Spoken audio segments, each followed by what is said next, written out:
The call came in like a giant cut across the radio. A merchant vessel under attack, engines racing, men under siege. But the Somali pirates made a fatal mistake by crossing paths with the United States Navy. It was March 18, 2006, in the wide open waters off the Somali coast. There was nothing unusual about the morning sea. The horizon was calm, the swell steady, and the freighter's engines throbbed along their course. But dangers in these waters never announces itself with fanfare. It slips in quietly. The first hint was subtle, shapes moving too quickly against the waves, closing the distance in silence. At first, the deckhands thought they were just local boats, but then came the glint of metal, the unmistakable outline of armed men standing in the bows. This wasn't trader fishing, this was an approach with intent. When the pirates were close enough to the vessel, they started spraying the ship's bridge with gunfire and trying to claw their way aboard. The crew huddled below deck, terrified, sending out a frantic mayday. They didn't know it yet, but help was already racing toward them. The distress call reached the USS Gonzales, a US Navy destroyer on patrol nearby. At first, it sounded like just another harassment attempt, but radar screens soon lit up with multiple small contacts, 4 and then 5, moving fast, converging on the merchant vessel. These weren't fishermen, they were raiders.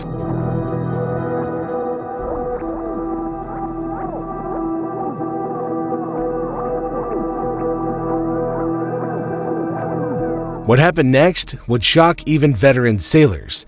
The Gonzales changed course at flank speed, waves crashing over her bow, sailors scrambled to stations, machine guns were mounted, the order went out across the ship, man weapons, hostile small craft inbound. This was no drill. On the horizon, the silhouettes of skiffs came into view. They were painted dark, engines roaring, each packed with men clutching rifles and heavier weapons. Lookouts shouted as the gleam of a mounted heavy machine gun came into focus. A DSHK, Soviet-made, capable of ripping through a ship's bulkhead. Other pirates brandished RPG launchers, their warheads glinting in the rising sun. They weren't opportunists. They were organized and ready to fight. What happened next turns the story from hostage drama into full-blown naval action. The Gonzales made the decision no captain wants to make for his crew. Engagement. Warning shots were fired, sprays and geysers erupting ahead of the incoming skiffs. But the pirates ignored the warnings. They accelerated.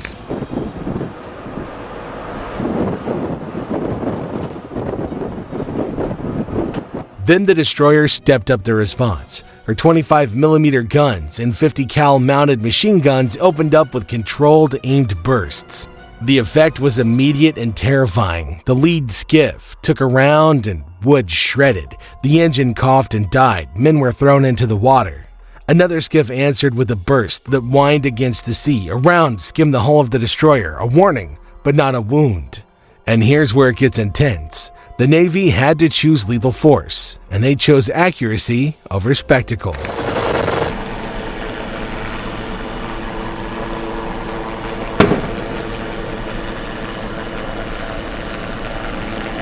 The Gonzales and nearby USS Cape St. George coordinated their fire. Chain guns, 50 cals, pre-planned arcs to avoid friendly fire or risk to the merchant ship. The Dow, the pirate mothership, maneuvered to shield the skiffs, acting as both mother and shield. That's when the real danger appeared. Rockets. An RPG screamed from a skiff and detonated near the deck of the merchant ship. It was a near miss, enough to fuel panic below decks and stamp urgency into the U.S. commander's orders. A destroyer is not a small boat hunter by accident. Her sensors, her trained gunners, and her rules of engagement are all calibrated for this kind of threat.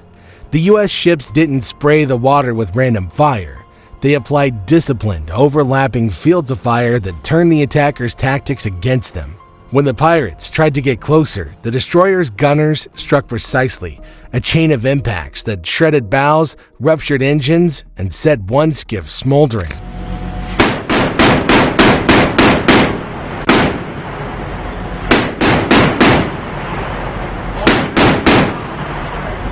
You wouldn't believe what happened next when the pirates' mothership, the Dow, tried to fight through. She engaged, not merely as a passive carrier, but as an active combatant. Its crew fired small arms and tried to shield the skiffs. The U.S. ships had to neutralize that risk.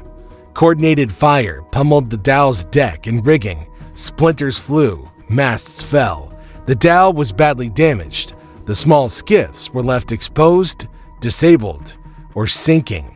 From the merchant vessel's citadel, sailors listened to the rhythmic thump of naval guns and the shouted commands that crackled over secure lines.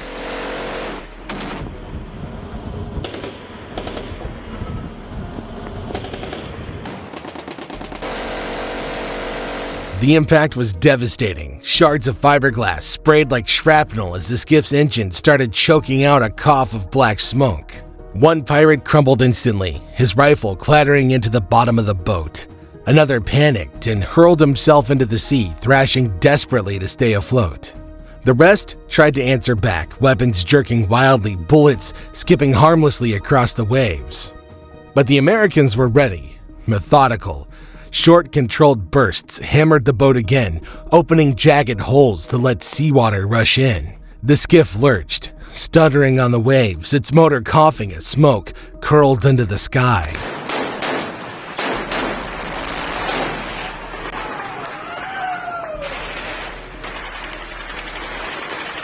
When it finally became safe to emerge, crew members walked out onto open decks to see the aftermath. Smoking fragments of wooden skiffs, men hauled from the water, and U.S. sailors standing watch with rifles and zip ties.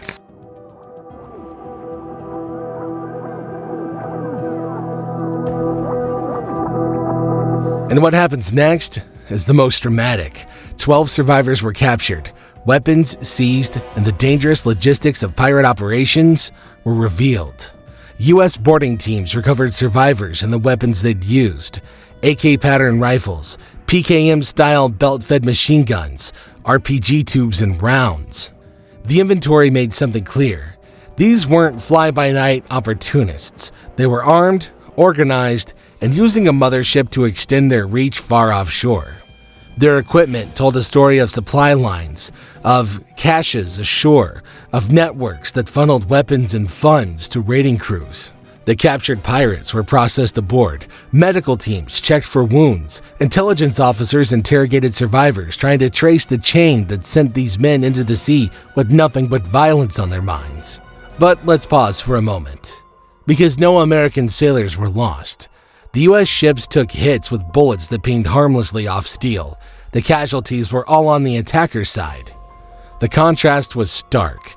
A heavily armed group willing to risk death for ransom confronted a warship engineered and crewed to protect lives at sea.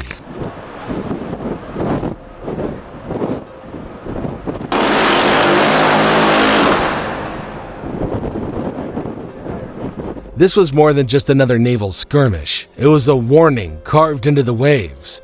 For years, pirates across the Horn of Africa had gambled on luck, on speed, on the idea that merchant crews were easy prey.